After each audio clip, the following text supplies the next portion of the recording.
Bonjour peuple congolais. Ngai ndeko na bino Christian Bola bien membre peuple mokonzi peuple souverain.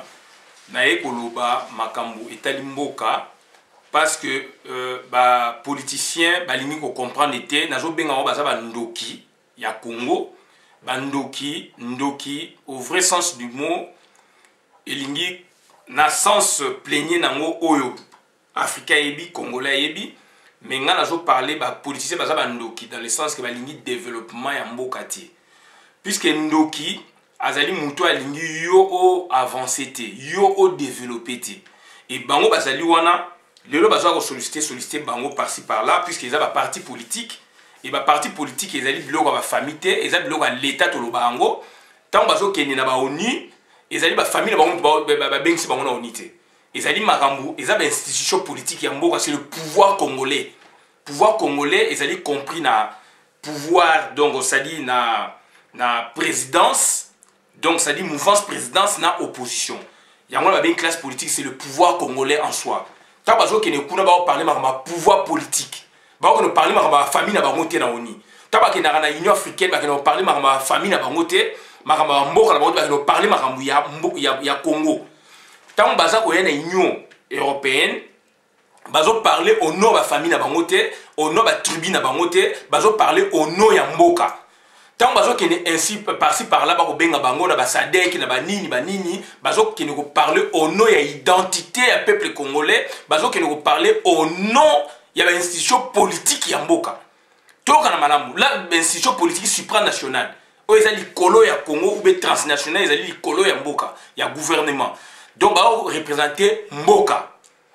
Mais si nous avons au niveau national, ce sont bateaux balingi ko zala na ba famille na bango balingi ko zala na ba camarade na bango balingi ko zala na ba relation privée o ya bango baza ko confondre biloko ya mboka na biloko ya famille biloko ya mboka na ba relation ya ba ami biloko ya mboka etc.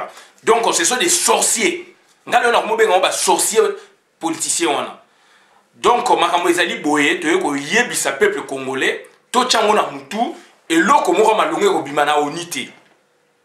Et là, comme on a malonga, n'est pas que pour la ONU na New York, et là, comme on a malonga, et Robimate.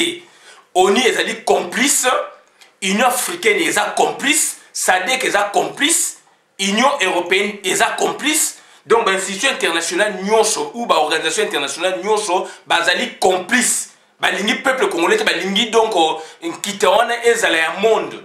Babenga bien donc mondiaux toloba transnationaux. Bazo zongo biloko ya mokili mobimba. Omoni président Robert Mugabe azo bimisaka mo ba phrase na ye bani ba do moni aventurer ba parler ma solo. Donc Congo bazo zongo le roi coffre fort bazwa yango lokola coffre fort ya monde. Donc ba politicien tant bazo ko sa esprit nationaliste tie na mituna bango ba ko lanaka mindele na puisque peut-être soit ils n'ont pas beaucoup d'expérience soit baza ko lela mindele wana donc bazali donc ba fanatique à mindele wana. Baza fanatique ya ONU puisque bamona ba baza na ba tribune ya ONU etc. Ndeko na biloko ne ko marcher te moko ko marcher te. Donc eloko moko te sengeli to s'attendre na ONU à moins que na lobango États-Unis d'Amérique azo makambu a main à frapper. Et quand États-Unis d'Amérique azo makambu a main à frapper frappe monana. Et le loto ko mona Donald Trump na gouvernement na ye abimisi mo manzaka pour na ko accuser vraiment nettement gouvernement ya Hippolyte Kanambe. Obama sali ba aventure na ye, c'est un touti d'abord, il y a Kenya donc a sali ba aventure na ye, Obama a sali ba aventure na ye. Hein? A sali ba aventure na ye monani. Donc c'est à dire akokaki ayebaki a sali même loi avant akoma donc au sénateur je pense avant comme président de la République a sali mibe comme étant a commis a sali angote. Donc c'est à dire ngelo bani président c'est ça masolo mususu. Ayo comprendre les réalités à monde, ayo comprendre les réalités à Congo. Donc ayo comprendre que donc il peut pas agir. Or il pouvait agir. Hein? Donc Neni président prédécesseur ils ont pris des décisions contre Kadhafi, ils ont pris des décisions contre bien sûr contre Kadhafi et pas Zalaï mais c'est Sarkozy. Sarkozy m'a piloté le projet na ikei na likolo kuna bango bazali soit batineki France ou batine Sarkozy on ne sait pas. Ingelo pété que Obama ezali ba lobby ya minene bazali wana. Ba lobby ya minene ba mboko eza dirigé na ba lobby. Bandeko na ngado il faut tozala ayangele tozala prudent, tozala kokumisa juge oyo ya Kenya. Mais na ko expliquer bino moi muke, tozala makambo ya Congo nde bakei wana eloko moko ekozalaka te, totia espoir moko kuna ezate, soki États-Unis d'Amérique abimi comme tête d'affiche nenga zalaka te na makambo ya Congo eloko moko ezalité. Mais avec Trump net na lobaka, Trump akoki ko benga na Kabila. Mais Trump aussi à son niveau a la pression. À la stabilité, donc il y a des lobbies, bah ça comme on a pour pas maintenir Kabila. Donc pour na bango bah faire des salons, bah faire des divans, bah faire na New York, na France, na Australie, na Canada, na Allemagne, na bureau, bah ça raisonner makambo ya Congo sans bailler bah makambo terrain. Bah ça raisonner makambo Congo na salon na bango, bah au teka Congo le collandé bah teka ba part, bah na bourse etc. Hein? C'est ça la réalité. Or, nous sommes un peuple ou ensemble de peuples, congolais, nous avons un territoire, hein? Nous avons donc une population territoire, et on a un pouvoir traditionnel, a comme un pouvoir moderne, pour la base, ça a l'esprit à battre. Pour la base, ça a l'esprit à battre. Et pour la base, ça a l'esprit à battre. Et le accord boye songolo pakala ezali ko s'appliquer et présent il est maintenu.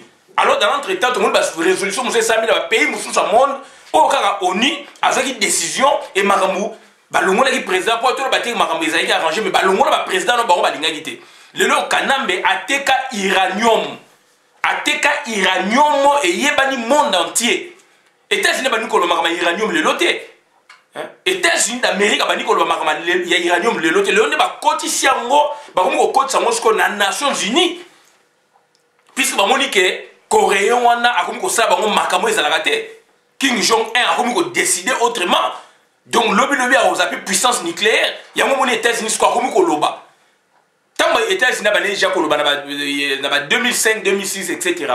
Si papa ngwanda ya Pareko aloba ngope akoma pe mikana biso toujours la actualité à Pareko naza muta Pareko ti mais naza ko landa na muta IDPS à la base mais naza ko bima par-ci par là pour des éléments honorer ngwanda ninga za na mabe na ye na malamu na ye toloba na malamu na ye akomaka pour les Congolais puisque yebi ke loko moko déjà États-Unis zo sala ye na expérience pe oyaye il avait écrit toujours singa na Pareko ba biso ba document wana toujours senga na Pareko ba biso ba documentation wana ba archive o a Pareko original on a bengaka a Pareko original o papa onorengwa na abimisaka na période to na ba cassette to na ba cassette to na internet ndenge za développer le loté donc ça dit ça c'est un aspect positif ya onorengwa na Pareko na contribution na ba ngwana de le makambu ya uranium et bimi likola ngomba biso ba congolais puisqu'il s'agit du Congo tozali prévenu par un honoré ngwanda. Voilà, bien que le loi comme mais dans l'époque, il a fait un grand travail. Il y a un appareil original. Donc, c'est-à-dire, sur ce point, donc, il n'y a pas de discussion. Le monde entier va parler d'uranium. Donc, au but, on a été prévenu. Il y a la documentation là-dessus. Donc, bonjour, c'est autant actualisant, et ça, la recherche. Donc, le Makamou et les Karana football, bah Naïma, bah Boye, Robinho, tout ça, donc bah grand joueur il y a monde, bah Zidane, bah Nini, ngana loba on a ça la vidéo qui bonge, qui doumu, ka koko, bah kachimu, bah beta bale wana, ngai le makama bale a le belanga rien. Donc ça dit bah congolais tout ça bah qualité mo naturelle, o ça là qui makamuta ngene bimana mokili, on tous toujours prévenu.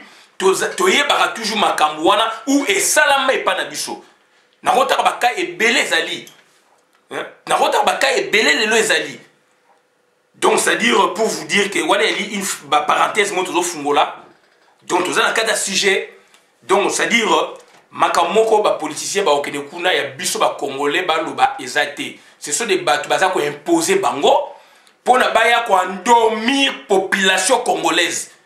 Mais tu vois, la police va bangander diaspora combattante résistante. Yango balinga abisoté. Mais là, c'est la grande population à Congo, moi va se soulever zaté. C'est là maintenant ta ba route la résolution na bango ba côté na ba base. Ba okene ba message qui est na ba intérieur pour guider ou téléguider la population autrement, leurs partisans autrement. Et c'est ça le but, il y a ONI. C'est ça le but, il y a ONI qu'on poursuivre aujourd'hui. ONI a besoin de qu'on ait fumé.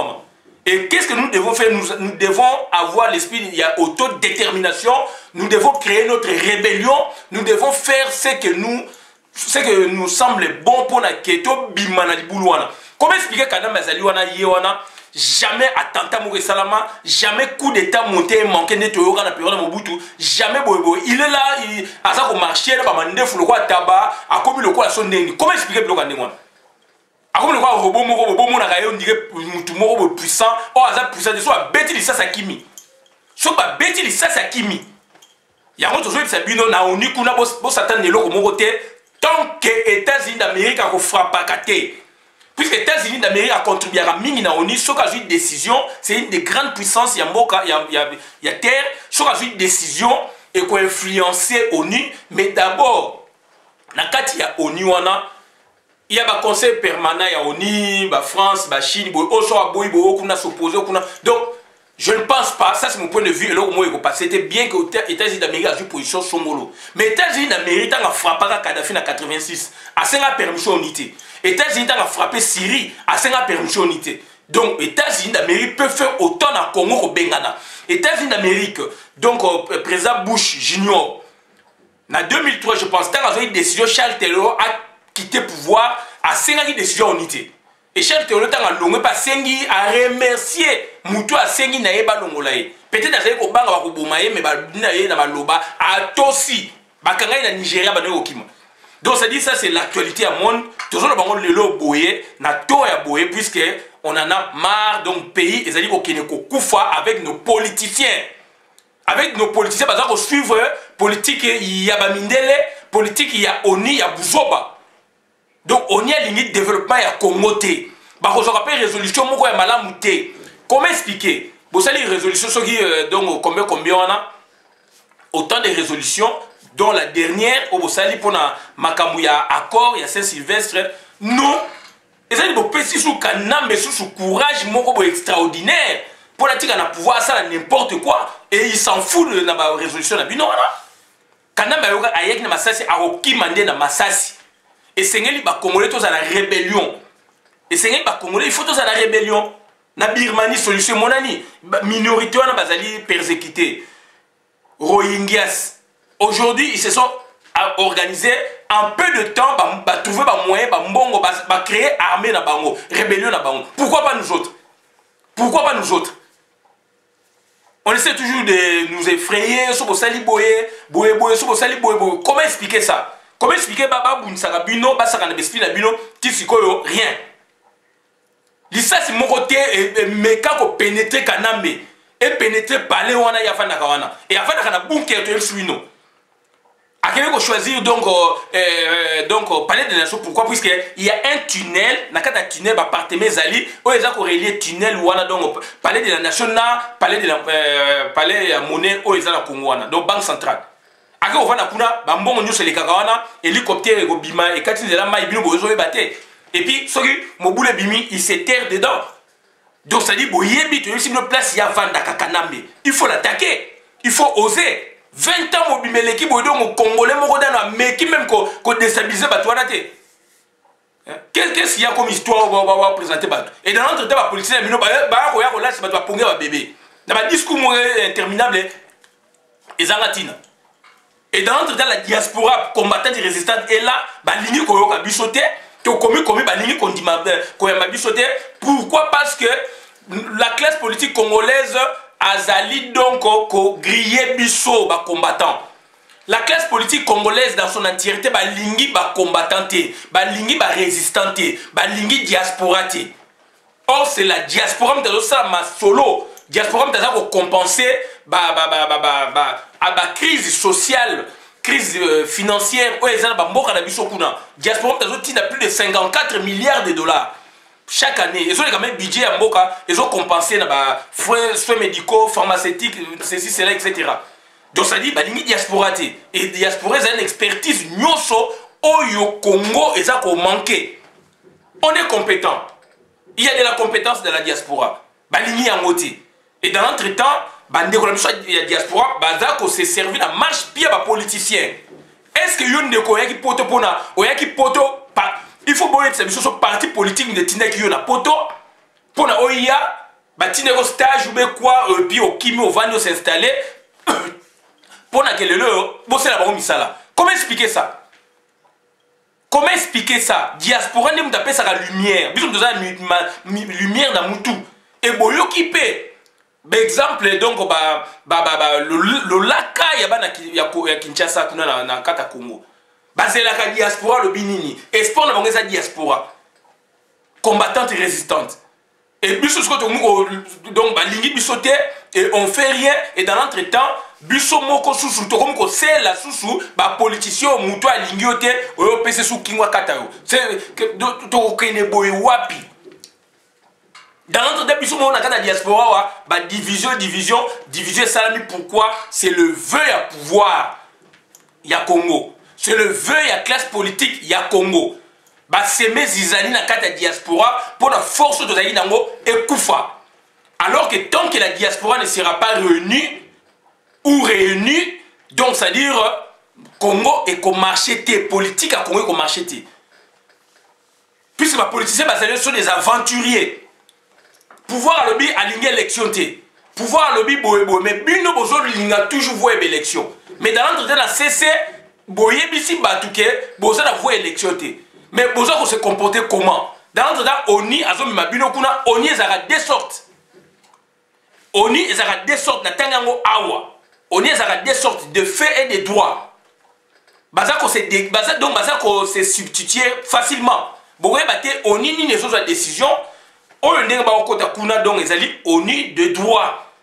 Oyo bazo ba kotsi ba kotsa ba tu ba sommet na bangwana donc ça c'est la vraie oni de droit.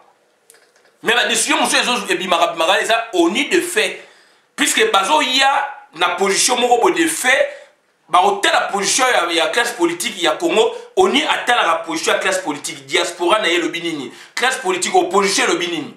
Tant on va au monde que boza divisé boza boye bazu position mo boye tant on bino bo linga sko bo kan savement que la vraie oni or oni de fait ba celle on a Congo mba lebele tout le bien moi donc on ngele pas à présenter ça ba recherche qui na oni kuna makamuso ba accord cadre to démontrer bino na nous les combattants on a dit oni de fait au banki muna kendaki oni de fait donc ça dit oni ezaka des sortes bande konangai na tanyango awa.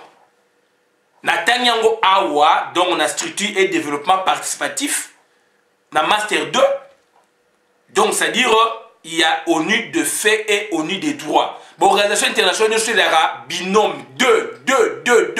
Bon, quand il y a battu action nini oyo, il y a solo oyo, organisation internationale et lobby. Ceux qui vont coincer bango de droits ce qu'on est bimi, bah il y a mini de fait. De fait, ils ont reconnu sur le plan juridique.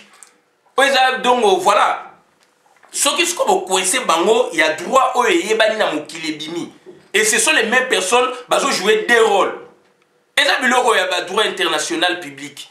Total a la structure et développement participatif dans Master 2. Voilà. Donc ça dit, on a Paris 11. Donc ça dit, il y a ONU de fait, ONU des droits et organisation. L'organisation internationale, l'organisation a un grand conflit. L'organisation internationale a un grand conflit. ONU, ONU, soi-disant, regroupe le monde, na Union européenne par moment, na Union africaine par moment, na organisation sous-régionale par moment, bien que bango kuna bazali supranational. Mais supranationalité, on a pas vraiment et mon na base de décision moko et ça ko s'imposer na mboka et ça la moment moko bango moko vraiment do soki baba c'est décider. Pourquoi kaya Congo ça ko traîner?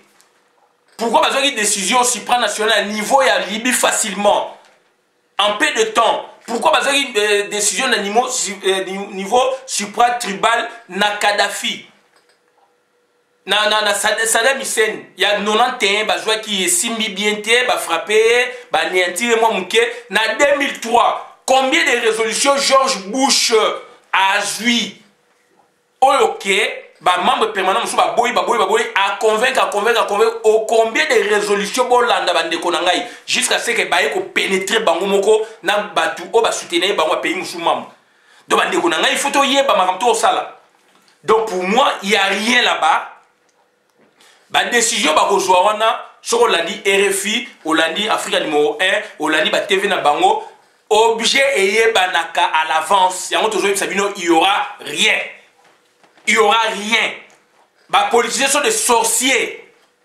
Les accompagnateurs, il y a multinationales, les accompagnateurs, il y a pouvoir expansionniste et tout rwandais incrusté dans le Congo.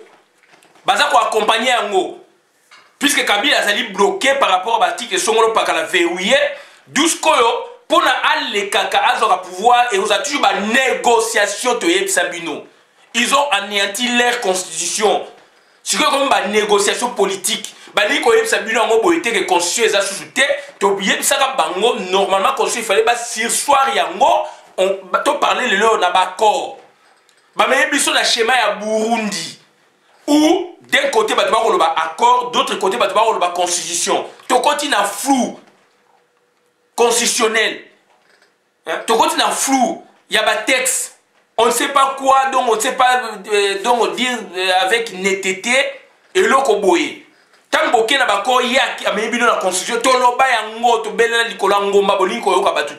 Comment expliquer ça? Est-ce que le Congo va s'engager? Puisqu'on est beaucoup fanatique, on est beaucoup tribal, il y a un bon matin au Congo. Comment expliquer ça? Il y a une résolution et là, comment réalité? Ça va voyager à Pamba, ça va faire des missions à Pamba. Et c'est pour accompagner, c'est tout. Puisque je ne vois pas quel serait ce mécanisme au-delà du 31 décembre, Oyo et Kosala que Kanambe wana atika pouvoir. Soki, condition sine qua non essentielle, Soki États-Unis d'Amérique a piloté projet Wanati. Puisque Bakoro Nyo se salami, Union Européenne, Azali Wana, Senko, Azali Wana.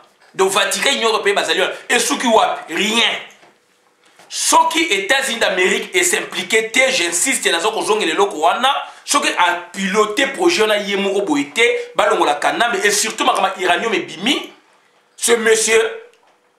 A combien de mois, donc c'est le pourcentage il y a dans le Congo et comme on dit encore, d'où il faut États-Unis à frapper à Benganaye. Ce que Benganaye était, c'est mort. Et d'ici au 31 décembre, ce que les États-Unis a le mouvement Morobo était, Tongo le 31, son nama pesi biso mikolo, Toko Mona yango, Kanambe à Kozalaka Wana. Et il y aura une énième négociation pour na Keba pesa et pouvoir. Et je ne pense pas que les États-Unis a vu position de force à quitter pouvoir à côté Kalaka. À côté Kalaka, et puis vous repérez ça encore quelques mois, une année, 2 ans. Il y a transition.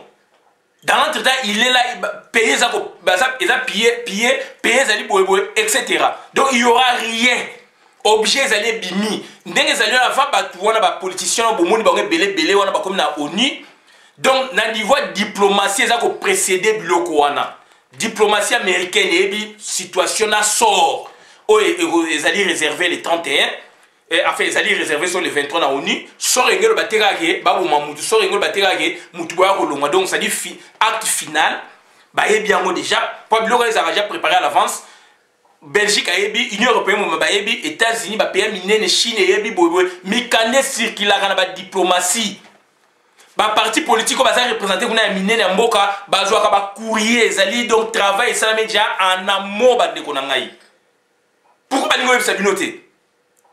UDPS, SID, G7 boyebo ba yebi masolo oyo ezali ko sala makuna bazana mikanda déjà ba travail c'est salamaki n'empêche même que ba partenaire etinda rapé ba na ba ambassade ba travailler sur le projet. C'est un projet. Surtout concernant le Congo, il n'y a rien. Il n'y a rien. Donc c'est un projet déjà traité, concocté, avec les partis politiques, avec la mouvance présidentielle. On ne vous le dira jamais.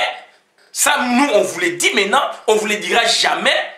Puisque les construction normative pour qu'il y ait production de droits. En amont, on essaie un peu de construire les textes. Ça, c'est la sociologie, l'anthropologie. On essaie déjà de construire les textes, un projet, pour que ce projet passe. pour qu'il y ait production du droit. Donc moi, je vous parle d'une étape cruciale. C'est-à-dire, le travail a été déjà fait en amont. Avant déjà de travailler salami, parti politique, il y a des délégués comme ça, où leurs représentants, titulaires et parti politique, parti politique ou les représentants, toujours parti politique, c'est un co impliqué. Na l'ambassade des États-Unis, Union européenne, donc travailler déjà pour la projet Zali, ligne transition. On ne vous le dira jamais. Et que la ONU, pour la ONU a validé soi-disant ONU. ONU n'est rien tant que les politiques, les politiciens ne donnent pas leur aval. C'est un projet où il y a Congo, et où il y a parti politique. Et où il y a parti politique UDPS, et où il y a parti politique SID, et où il y a RASOP, et où il y a composante, soit-disant troisième dialogue, et où il y a composante, il y a respect, il y a constitution, et où il y a composante de la société civile. Ils ont fait un travail en amont. Travailler avant, donc, droit, anthropologie juridique, jeu de méthodes différentes, master Moussoussou, donc économie, droit, finance, etc. Donc, dans Paris 11, ça c'est donc méthode qu'on les a commanditaire. Donc, ce qu'on a uni comme une méthode, il y a commanditaire. Na accord, il y a Saint-Sylvestre. Tout est préparé. C'est Bino, Botanga Kaka. Botanga, Botala, qu'est-ce que vous devez faire? Et déjà, tout est bouclé. Donc, et comme méthode à commandité, donc on a reporté la charge, il y a Mboka, il y a Mokili, pour la résolution Bimi. Mais dans l'entretemps, ça a été préparé par vos acteurs politiques, vos sorciers politiques. Ça n'a jamais. Naza ko insisté peuple congolais, et ça dit il n'a mis sous passe. Il y a une anthropologie du droit, il fait contre la faculté à droit.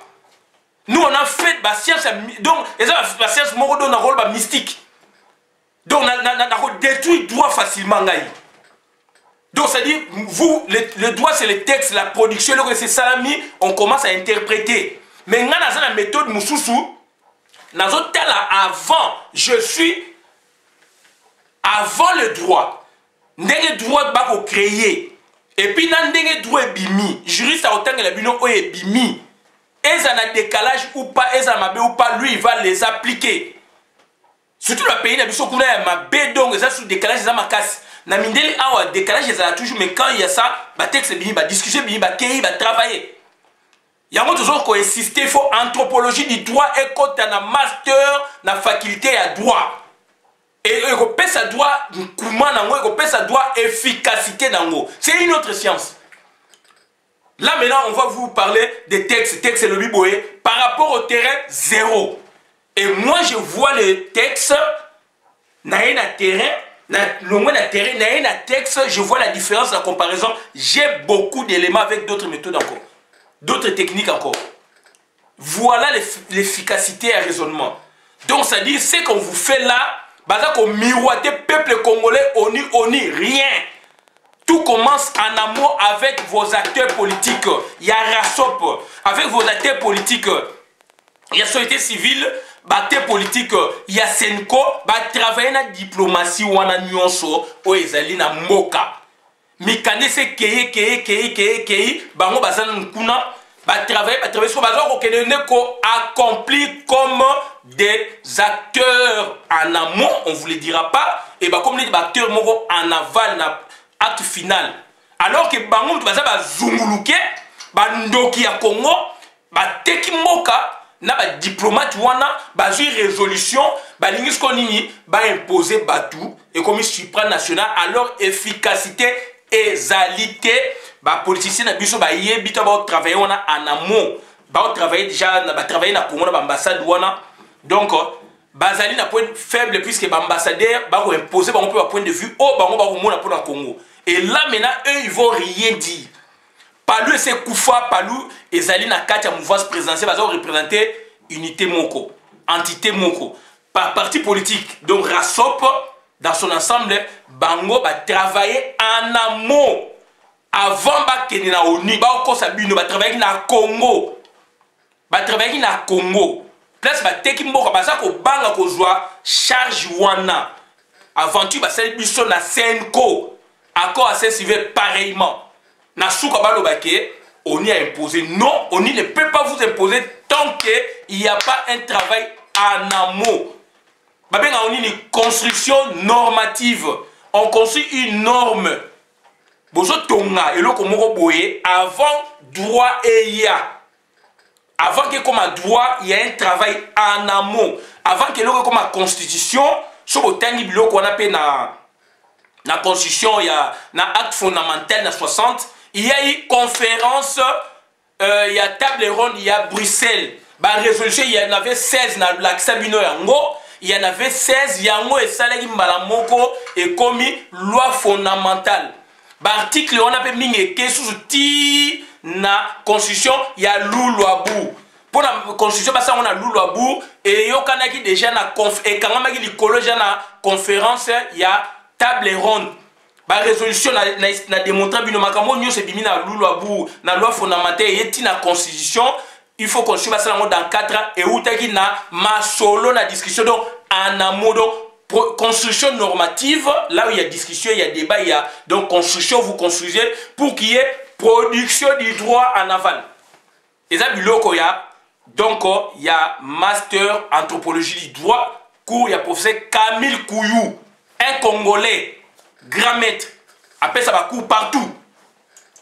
Tchèque Katadiop, Afrique de l'Ouest, Australie, partout, Paris 1, Paris 11, Paris 12. Camille Kouyou, Congolais. Donc, c'est-à-dire, il faut te faire beaucoup d'attention. Il y a un moment de science, il faut que tu na Congo, na faculté à droit master et il faut master droit et droit pureté. Droit et anthropologie du droit, il faut que tu la faculté à droit. Sociologie juridique, il faut que tu la faculté à droit. Psychologie juridique, il faut que tu y a un moment de ça va vision et droit. Donc, donc, toquer un exemple, il y a la loi fondamentale à 60. Et bandaki discussion na table ronde il y a Bruxelles. Il y a eu 16 résolutions, 16 grandes résolutions na yango ba couleur ngo sous forme juridique. On a eu sociologique, anthropologique, ba bayena ba proposition à base bayena ngo. Boké bo sololi table ronde wana ne yango wana na laksabino 16 résolutions. Aspect dans le sabino juriste ya parler na ngote pas juriste atala ka droit. Droit le bini texte le bini loi le bini mais ngana otala na zo kunola na kunoli makambo avant droit le babo et loko ni na avant ça c'est donc on a une recherche mususu ya mystique donc nazo keni ti était indépendant du Congo donc yangona donc ça dit en amont donc il y a une construction normative pour qu'il y ait production du droit. Il y a un Congolais qui donne ses cours dans Paris, un Panthéon Sorbonne, grand professeur Camille Kouyou. Anthropologie juridique, bon, quand on a la faculté de droite. Comment on va comprendre les choses? Bah, je sais que basé dans le Congo, sont des positivistes. Bah, autres la texte le libre, alors décalage les dans le terrain. Tous les Congolais sont égaux devant la loi. Alors les pygmées sont congolais, parce que les pygmées n'ont pas basé égaux dans le territoire au basé dans l'Équateur. Voilà le décalage, mais droit d'absolu, c'est bon figé. Ça, c'est le droit. Droit, ils ont figé pendant un moment où, une époque, qui est décalage ou pas, juge, il y a Makambo, il y a Monier, Code et le Bini. Lui et le Bini, c'est tout. Mais l'anthropologue n'est pas boum la moussala, le sociologue n'est pas boum la moussala, le politologue n'est pas boum la moussala, l'autre ça ni sala travail à terrain pour que droit et bima, texte et bima, caméra loba yango, Roubaix ou loba yango autrement. Mes phrases sont là, la constitution en Abourou. Et en amont, bah discuter dans la cité, bah discuter, bah kangi boule ne bah lingi boule, na bah commission boye. C'est comme il faut commander constitution. Il y a un moment constitution il y a 18 février 2006 et bima ezali à la base makambo ba yoka na Sun City. Olenga encore ya loba yango. C'est la partie sociologique. Antérieure, donc ça dit antérieur na droit et non postérieur. Partie postérieure c'est les droits. Ba couleur ngo ba voter yango et bimi mibeko ya mboka. Mais discussion ça mina en amont. Tant que comme discussion ba parlement ba elaga après moi ba bilo mususu ba rendre ngo jusqu'au juridique. Quand on a transformé ce que j'ai formé, validé dans le Parlement. Dès qu'on a mis Beko Yamboka. Bande ko ba yiba yebisa bino nini. Yango to lobi tozo senga na batu. Sociologie ezali na Congo, histoire ezali na Congo ba boyeboye, ce sont des partis ba biloko ya terrain, mais ce que force nango ko uta wapi, vision globale ya science na Congo kuna ya droit ko uta wapi, il faut qu'il y ait ba science oyo ezali ko approcher droit, ezali ko pesa comment on a faiblesse ezo pesa droit force. Ba anthropologie du droit Mundela yeba ki a sali yango, anthropologie du droit, sociologie du droit, philosophie du droit, il fait compte na ba master na faculté à droit ndenge zali awa. Troisième cycle, il y a droit pur. Non, il y a des matières comme ça, la criminologie, le droit de l'homme, il fait compte de la faculté à droit. Et il peut sa vision de percevoir le droit. Il y a une crise, il y a vision scientifique. Na Congo. Crise, il y a vision scientifique na Congo. Moi, je suis fier dans le droit, le texte. L'anthropologie du droit et master je fais 2 masters donc ça dit et pessingaï vision et puis dans la base dans la juriste dans un texte sur la texte bloqué dans la terrain quand vous fiez dans le texte dans la terrain dans celle bino zunguluke scientifique donc ça dit de konangai makamozo sama lelo et c'est bima ba ça va traiter qui moi ba ne kuna ba sanctionner et bima loi et bima droit. Et les policiers sont complices.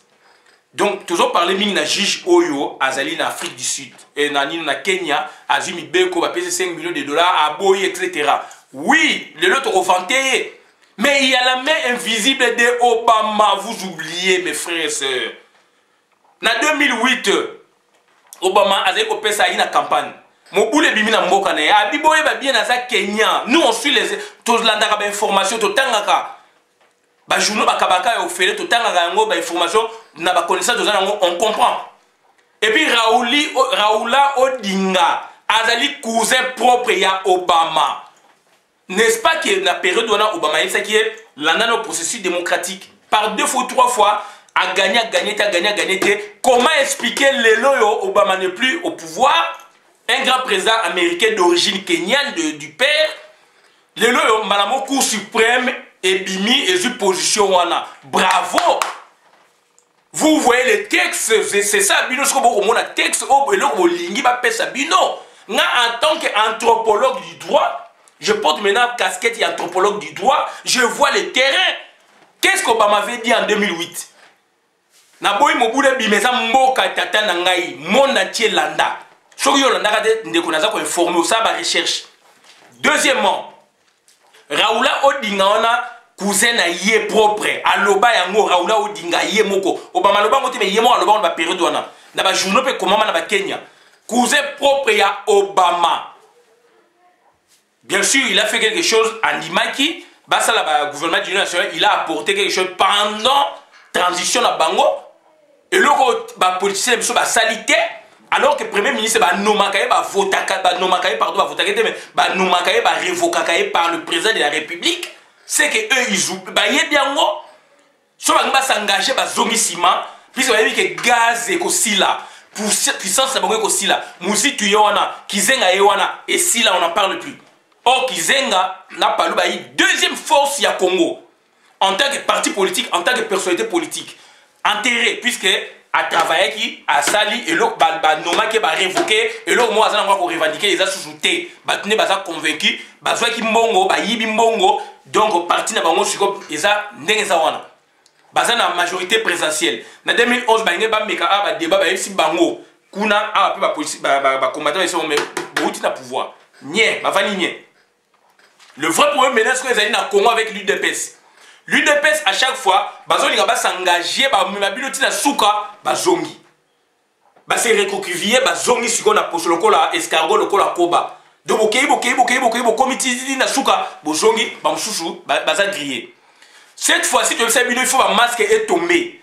Si on a un masque est tombé, ce que fait maintenant le RASOP à travers son président Félix Tshisekedi. Il fait maintenant l'appel d'air MLCA UNC Oyo et Tekimboka, mais bandimiango ya basangana pour la force soit disant ba bengana Kabila. Donc voilà maintenant, au lieu que UDPS grand mouvement politique, grand parti politique, et bima et s'engager, n'est pas s'engager qui UDPS a aussi la Kayangoti. Puisque de l'instant où s'engager, Yemoko, bimi, UDPS après et après, ça va être nini Congolais, rien, force Sili, Maramé Sili. Yango te yebisa bino, en tant qu'anthropologue du droit cette fois-là, et nos juristes, que Tokozalaka bien, Congo Kozala bien, ceux qui UDPS s'engager effectivement, du pouvoir. Tout le monde, papa Tshisekedi a s'engager qui dans la conférence nationale, Mobutu, empêché 3 mois, Longolier, gaz et mati. Est-ce que ça y volonté à papa Tshisekedi ou est-ce que j'ai un camarade né Mobutu? Point d'interrogation. Nommé 7 jours, nommé 3 jours, nous on a vécu ça. Kabila Koutou, le père, Albaïni, on a Mobutu, va ventiler, à reléguer. Oyo sikoyo azoki na même G. Yango moni IDPS papa Tshisekedi nanenga kufi na lupemba na ye. Siko Félix a quitté na biloko wana siko il doit s'engager. Ça c'est la part de vérité d'ici au 31. Il faut pas s'engager UDPS. Puis dans le RASOP, on voit que l'UDPS comme parti phare et leader nango doublement côté RASOP mais tous en étiquette il y a UDPS. Ce que le Félix Tshisekedi a s'engagé comme premier ministre après tant on primature naïe, effectivement, il n'y aura plus rien à Congo. Donc, en relation avec le Congo, puisqu'il a exercé, jusque-là, il n'a pas exercé, il le revendique. Argumentation, de l'autre côté. Et qu'est-ce qu'ils ont fait? Puisqu'ils seront nommés et révoqués par le président de la République. Système de Psangwana. Tout ça, système, il y a régime parlementaire. Bisous de régime à la base présidentielle, aux années 60, et comme présidentialiste déviation. Il y a système présidentiel dans la France, le premier ministre, tout ça, le projet est rendu à président de la République. Projet de la président de la République n'a majorité naïe. Yosoko Boye, donc ça dit, au ce qu'on a projet Nini. Et qu'on passe, puisque l'exécutif numéro 1, c'est le président de la République. En France, on a vécu la cohabitation. Chirac, je pense, dans Mitterrand, puisque c'est un régime présidentiel. Donc, plus c'est dit qu'au régime donc, présidentialiste, c'est une déviation, c'est un boulou. À la base, il y a 60 ans, mais ce qu'on a dit, graphique, tu perds sens. Mais tu as dit que l'élément, président, tu as nommé à révoquer. Na Kenya, Raoula Odinga, il a fait ce que l'homme politique fait. A gagné, il a gagné, Andimi. À Sainini, ce qu'il avait comme projet à Kotisiango pendant la transition. Il y a 2007, 2012, appliquant le droit de liberté et Koti. Après, Noma qui est révoqué ou comme une échéance, Massoé Nessili. Donc au Congo, on veut nous faire croire qu'un leader politique, puisqu'il est en quête, n'est-ce pas, il y a primature, et que lui, il va faire changer les choses. Il pourra le faire si il accepte d'entrer dans les institutions pour apporter quelque chose tel que Nabakor, Nebasalak, Sylvestre, ceux qui vont être vrais opposants. Je vois tout le monde avec leurs soucis, leurs projets, aspiration peuple. Ils allaient imposer ça, Nakat, il y a transition, on allait les appliquer. On ferait, n'est-ce pas, avancer le pays. Il vous faut miroiter que ceux qui n'ont vu pouvoir, comme premier ministre, n'ont changé ma solo. On va changer nini puisque l'exécutif c'est le président de la République. On est au CLAI. On est au CLAI. Donc ça dit, c'est un travail, il faut toujours la mathématique pour la population. Mais par contre, si on est président de la République, comme Félix, il s'est dit, il est candidat et que lui sera gagné, là c'est lui le maître. Et il va nommer aussi, à contrario, il serait le maître. Et cette fois-là, maintenant, il va nommer son premier ministre ou ses différents premiers ministres durant son mandat. Premier ministre avec ses présidents de la République, avec ses différents premiers ministres, il est au 1, il est au 2, il est au 2. Et puis, donc, Bomboko, il a fait office, il y a premier ministre, puisqu'il était président, il y a un conseil généraux.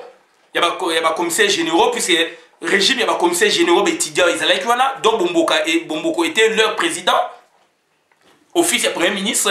Après, c'était Moïse donc Cyril Adoula, Moïse Tchombe, Kimba n'avait pas travaillé coup d'État. Donc ça dit, ça c'est les institutions politiques du Congo. Biso toza ko s'attarder ko vendre lango, toza ko revisiter ngo na passé nango, toza ko se projeter na venir, toza tanga pe ba paya, bande ko na ngai y a rien, ba politicien bazo lingo ko loba bino vérité té. Tellement basa batalo kuta ba politique comme art ya mensonge, alors politique ezali le ba pour ce dielo art d'administrer, de maintenir et de développer les institutions de l'État. Donc bango sikoyo ou privé, public de l'État. Bango sikoyo bazo joa sikoyo quoi politique comme art mensonge. Ça c'est la vérité autour de Sabino. Juge voilà pour chiter Azali Moutou Oyo, il y a la main invisible de Obama. Son cousin c'est le premier, l'ancien premier ministre, c'est le grand leader là-bas, Raoula Odinga. Il est dicté, il est encadré par Obama. On ne vous le dira jamais. Et le fait que Obama n'est plus président de la République, il a évité qu'il soit critiqué, puisqu'on va dire que le président américain d'origine kenyane, il a la même mise sur le Kenya, qui est son pays d'origine. Il n'a pas fait. Il a fait donc, il a créé son silence pour bien, donc à ça la mandat et si là, va critiquer tel qu'il y a la main visible dans mboka na ye, ou le président ko tchamo tema à Kenya na Kenya, à ça la discours, à cela ba on a moulili pe na moyi, na ba opposant nyoswa na butu net ba loba epi na moyi ba to ba moni. Donc, il y a une ligne directrice, il y a Kenya sous Obama. Tant que Obama a président, ex-président des États-Unis, tant qu'il ne sera pas mort.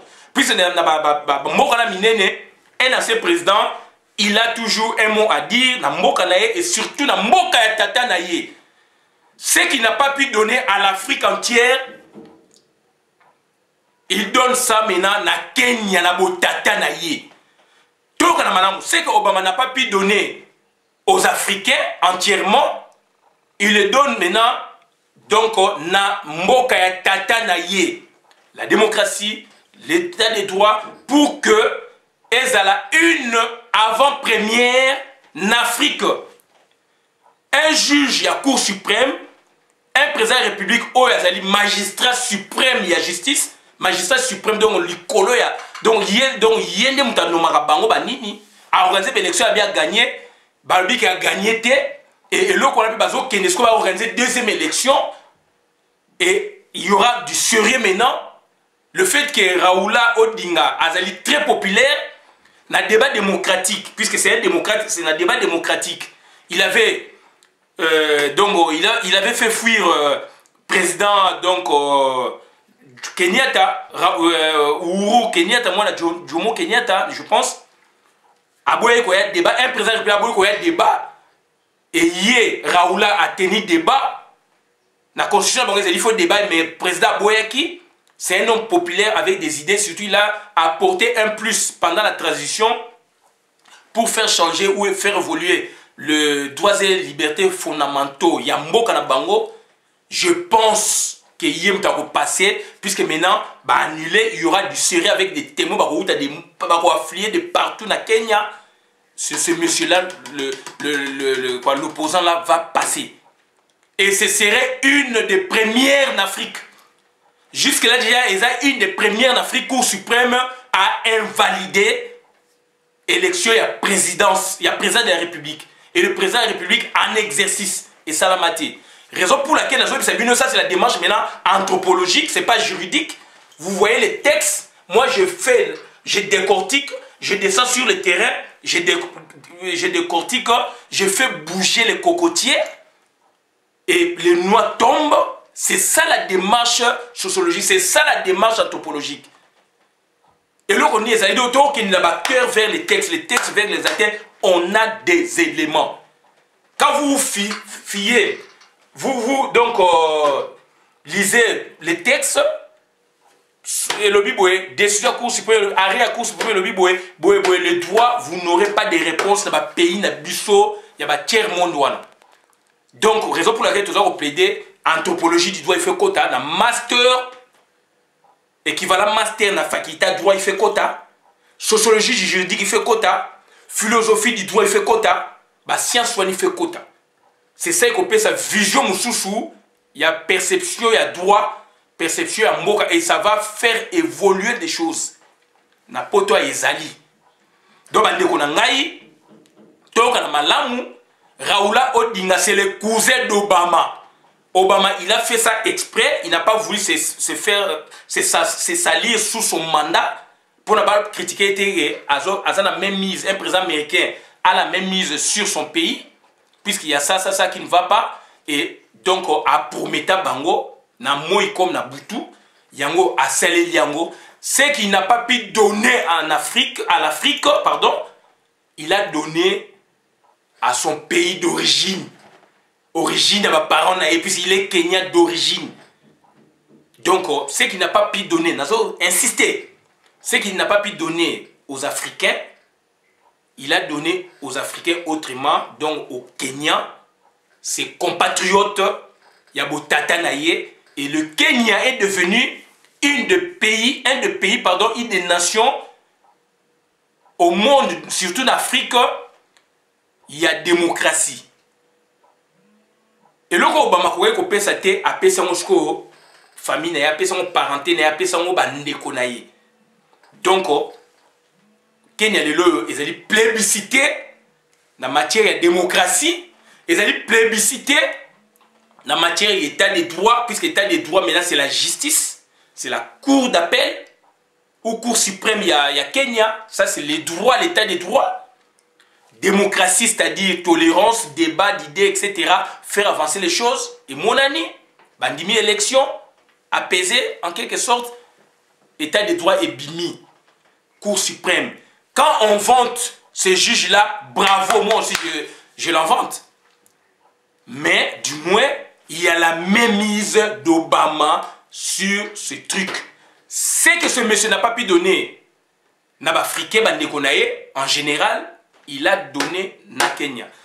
Tolobi to sukiwana et l'autre il faut to sangana, to transcender biso ba combattant, to sangana, to yokana, to tika ba clivage, total intérêt supérieur ya mboka, là to recoincer ba politicien. Espoir etika na biso. Na Birmanie, ba bomi ba minoritaire ba s'organiser un peu de temps. Ba mbonge bimi ba so mindu ki rebelle bimi. Biso to inquiéter na nous petit wana te. Nan a parlé de la nation, la masse c'est bétamate. Attaque et salamate, coup d'été monté, malgré la Youbé, le couteau va la période au boutou, makamona koune salamité. Donc, tout le monde a dit que ex-gendarme et katangé, ça qui m'a un mot d'elle, le version autres m'appelle Bangoura Mbazali, donc Afdel aussi en partie, mais na Congo, bilo kwana et salamité. Donc, c'est-à-dire, il faut se réorganiser. Moutola qui na masasi, akobimaka na masasi, akobimaka na texte.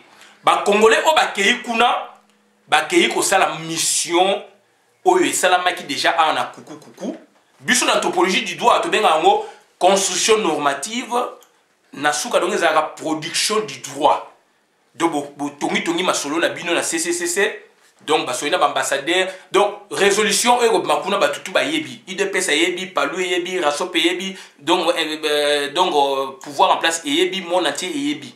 S'agissant de la situation au Congo. Ce que les États-Unis vont s'impliquer pour la frapper, bravo, là le Congo sera libéré. Mais sinon, Trump aussi, a la pression. Il y a une multinationale. Il a compris la problématique, a osé.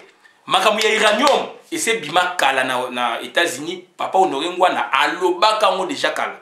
Tout ça, on a pareko, nazam ta pareko te, on parle en tant que Congolais, à pareko original et Salek Moussala, bah, mais ça y est, archive, so bazana. Donc, madame Nazaï, il faut busso diaspora, poumon politique, moteur de recherche politique, il y a Congo dans son entièreté, et ça busso. Tant que busso, tozali, ko kabona kabona, j'ai à pouvoir, j'ai à opposant, force Sili. Il faut to sangana, pour que l'obito sala, ma marche à minene, l'obito sali, loba moko, to transcender. Tomi bengi ba président, tomi bengi ba chef ba association na biso 5 ans 6 ans et loko mo peto sali ezalité. Donc il faut to sangana davantage, to lingana davantage, to comme mutu moko na diaspora, to jouer langage moko, to s'imposer, to mona ba organisation internationale nyoso oyo, biso peuple mokozi to komeli bango nyoso wana presque. Vatican, OIF, Boé, Union Européenne, courrier, joie. Kalaté, tu expliquer bino, lettre ouverte et zali, donc Bimaka, chaque moyen, mon peu tout ça, la conférence de presse, pour tout l'accepter nos positions, peuple Mokonzi à joie. Ndeko, mamba peuple Mokonzi, pourquoi l'oué déjà, à sa pesa bino déjà, explication et pas Claude Moutima, donc voilà, ma gamme toujours une décision, yangwana. Donc toujours, c'est nga bolingo bobo, et tout dans la carte, n'a biso, tout sangana, tout lingana. Les politiciens, Nokia Congo. Donc, travailler déjà en douce. Et puis, objet, ezali kuna makamaoni, et bimi na ba radio, déjà, c'est la diplomatie. Et là, on a inventé, pour accomplir, makamo basalayi, anamo, en tant que juriste et juriste anthropologue, la démarche anthropologique, construction normative, na souka la production du droit. Bozo kotongelo komoko, pour na lobby texte bimaïs à la supérieure à tout le monde. Puisque dans la discussion, la résolution est supérieure, est inférieure. Il faut les questions, le mécanisme approprié du Parlement pour nous comme supérieur à tout le monde. Pour ça, Camille Kouyapé, ça on a pari un Panthéon Sorbonne en anthropologie du droit. Donc, méthode et concept d'un anthropologue. Donc, il y a 60. Dans 60, il y a Salamaka. Conférence à table ronde, conférence à table ronde. Il y a eu 16 résolutions, il y a un sous forme JD, loi fondamentale. Si vous avez l'article de la loi fondamentale, banda résolution, il y a table ronde, il y en avait 16, et il y a la constitution à Loulabou. Basa la constitution à Loulabou, et il y a na table ronde. Basa la bobo, et il na table ronde. Toujours, puisqu'on a fait des recherches, on a des vidéos où il y a confirmé, ma solo toujours là-bas. Donc, c'est que je suis Ingeta, victoire, ils ont pour Bino, ils ont pour les Congolais, Congolais, ils ont la chance. Donc, vous avez des gens, Oyo, Bazola Sabino, Bouzo, Polele, Bazola Sabino, Masolo Moussoussou, comment réfléchir, comment faire pour que l'obito bima, Masolo. Donc, si vous avez un texte, vous n'aurez pas de réponse. Si vous avez une constitution, vous n'aurez pas de réponse. Et le juriste, pour ce point, on a livré à comment il y a deux sortes de constitution. Il y a deux sortes de constitution. Constitution loi, na constitution moussous. Constitution donc projet de constitution loi na constitution moussous. Est-ce que Congo a constitution loi? Non. Constitution les a constitution na Europe awo. Il y a bien sûr qu'on a constitution moussous. Il y a deux constitutions. Ça c'est sur le plan aussi juridique. J'ai dit et je vous remercie pour la vidéo madame Bokabolango pour la communauté. Merci.